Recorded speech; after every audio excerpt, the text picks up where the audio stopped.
small steps আৰু big savings সেইটো কৰিবৰ কাৰণে আমি কৰিব লাগিব এইটো তেনেকৈ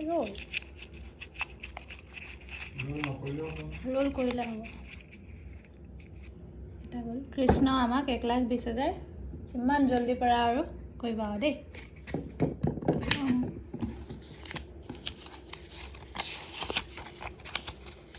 এইটো এনেকৈ কৰিলে নহ'ব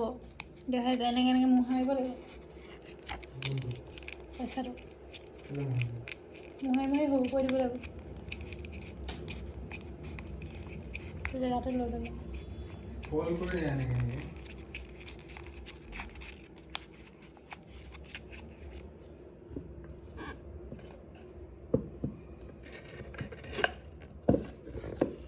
এতিয়া আমি 200 টকা দুটা ভৰালোঁ হয় নাই তো এটা পেন লাগিব